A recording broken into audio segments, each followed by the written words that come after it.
পরম, হ্যাঁ বল, কিছু বলবি? হ্যাঁ মা বলছিল জবা নাকি তন্দাকে নিয়ে কোন এক ডাক্তারের কাছে গেছে, যে নাকি ওষুধ দিয়ে টিউমার সারিয়ে দেয়। তুই তুই কিছু জানিস কোথায় গেছে? হ্যাঁ হ্যাঁ, জবা যদি নিয়ে যায় তাহলে নিশ্চয়ই ভালোর জন্য নিয়ে গেছে। আর সেটা যদি হয় তো ভালোই তো, এত লাখ টাকা বেঁচে যাবে, তোর দোকানটাও বেঁচে যাবে। হ্যাঁ, কিন্তু ডাক্তার যে বলেছিল অপারেশন ছাড়া টিউমার ভালো হবে না। আমার দোকানটা বিক্রি করার জন্য একটা ভালো খদ্দের পাচ্ছি না। আসলে মেন রোডের উপর নয় তো। একজন বলেছিল জানিস 40 লাখ টাকা দেবে, সেও ঘোরাচ্ছে। কি যে করবো, মাথা কাজ করছে না। বড়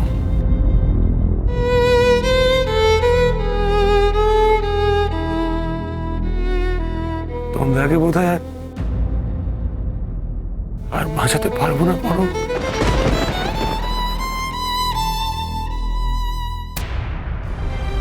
বড়বতী কি নির্লিপ্তভাবে নিজের স্বামীকে কনস্ট্যান্ট ঠকিয়ে যাচ্ছে।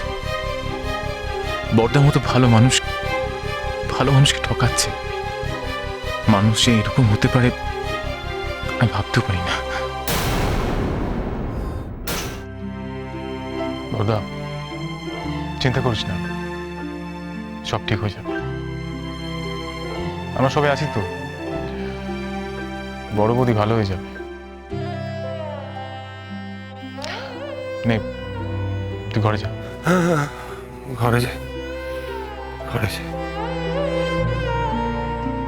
ঘরে যাই। আচ্ছা পরম, ও ঠিক হয়ে যাবে বল? হ্যাঁ,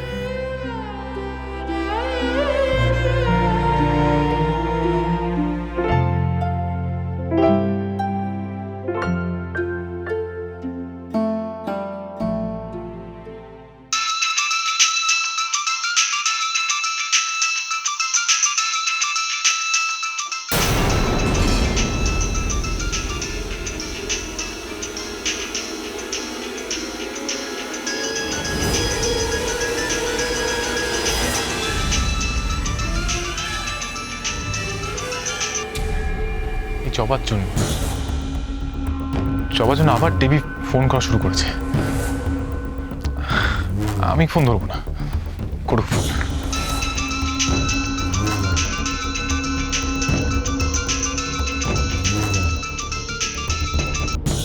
হ্যালো, কি হয়েছে বলো?